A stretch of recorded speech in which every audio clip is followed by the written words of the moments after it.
All right, in this video, we'll conclude our series over the book of Ruth, and I've really enjoyed this series. It was actually based off of a commentary that I had already written. There was a lot of work that had to go into commentaries. You have to have lots of different sources, because I find that most people don't care about what I have to say. But usually if there's scholars or lots of different sources, they'll say, okay, this is a well-researched commentary, and then they'll be more interested in listening to it because they see it's a well-rounded commentary. The more sources you have, more well-rounded it is, stuff like that. So there's lots of different sources. If you guys watch the credit scenes at the end of these videos, you'll see that there's lots of different things. And it's a very short book, but there's just so much information in it. So today we're going to talk about application, but before we do, let's talk about parallel stories. I always find it interesting anytime I'm writing a commentary, such as I wrote one over Jonah, and of course I wrote one over the book of Ruth, but anytime I'm doing that, I always try and find parallels between this story and other stories.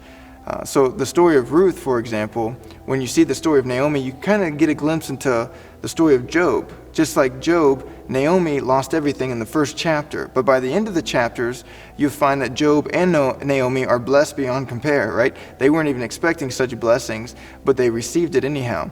So you can see the parallels between both of those stories. And then, of course, there's the story of the prodigal son. You might think, how does the story of Naomi parallel with the story of the prodigal son? Well, like the prodigal son, Naomi leaves her land, right? She goes to a foreign land. She goes to somewhere else, and it's there where she loses everything. She leaves with everything, and she loses everything in the land, in this foreign land. And once both the prodigal son and Naomi realize that there's food back home, they both return home to the land where God was going to bless them, to the land of their fathers. So Naomi and the prodigal son both go home. The prodigal son came with a much more humble attitude, right, than Naomi did. So there's definitely some contrast between the stories. But it was when they came home that they were both blessed.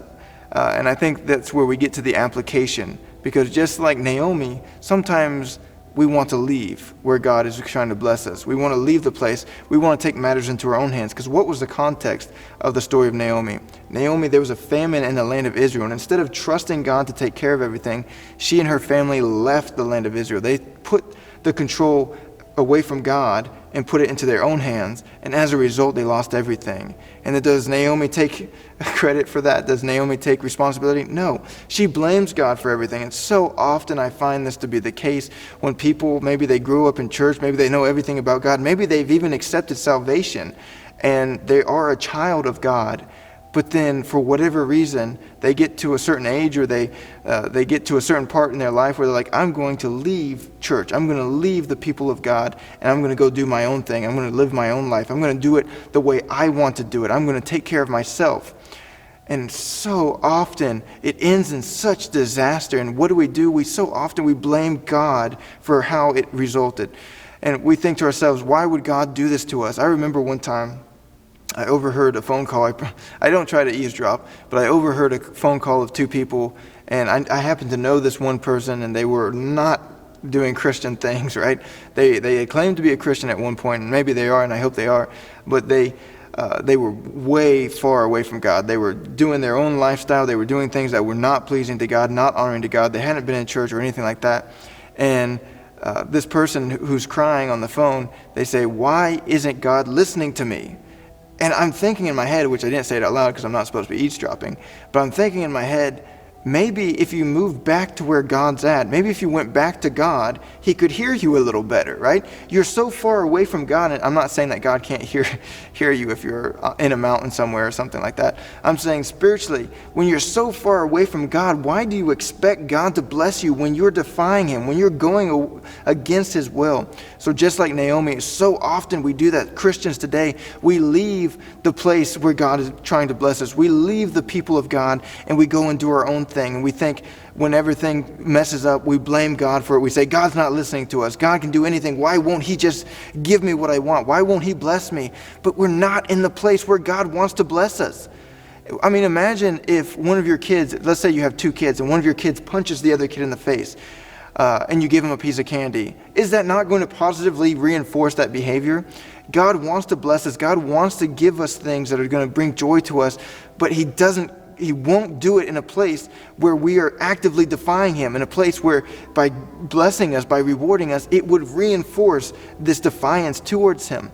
So just like Naomi, Christians today, we need to realize that a lot of us, all of us to some extent, have gone away from God, and we need to come back to God. If we want the blessings that God so dearly wants to give to us, if we want to receive those, we have to be in the place where God's going to bless us. We have to be in the place where we're not defying God. Because if we are defying God, then if He does bless us, it's just going to reinforce that behavior. And God's pretty smart, right? He's omniscient. He knows that. And God doesn't want to bless us until we're doing something that's going to honor Him. I remember I was having a devotions with my fiance. I believe we were in the book of Micah, and the minor prophets are sometimes difficult to understand, but this particular passage was very easy to understand.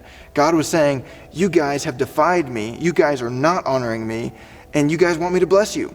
You want me to bless you when you're not honoring me. And He says, I will not until you start honoring me. He says, you're going to work and you're not going to profit, right? You're going to build and it's not going to work out. Nothing you do is ever going to work out until you start honoring me. And I feel like that's kind of the story of Naomi. It wasn't until she came back to God, it wasn't until she came back to Israel that she started to get the blessings from God. And God does that for us today. Another application could be the story of Naomi, in the sense that Naomi, once she realized that God was at work, she started partnering with Him. You see from chapter 1, she's like, God's afflicted me, God's against me, call me bitter. And she's blaming God for everything, and she's just bitter at everything.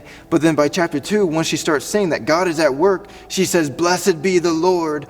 Let the Lord bless this person. He starts to see that God is at work, and she says, she starts partnering with Him. She starts playing matchmaker with Ruth and Boaz, because she starts to see God is at work in this situation. In much the same way, instead of us trying to do our own thing, instead of us, when there's a famine in our spiritual life and we just decide to leave God, instead of doing that, we need to start looking and seeing where God is trying to work, and we should partner with Him. So those are the biggest two, I believe, the biggest two applications about the story of Naomi is, first, don't leave God in the first place. But if you are going to leave God, then come back to God where He can bless you. And then second, when you see God at work, work with Him.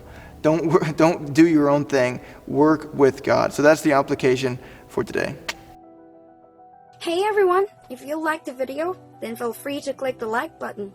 If you want to see more content like this one, then we recommend clicking subscribe and hitting the bell so that you can be notified anytime a video is uploaded or live streamed. Thank you!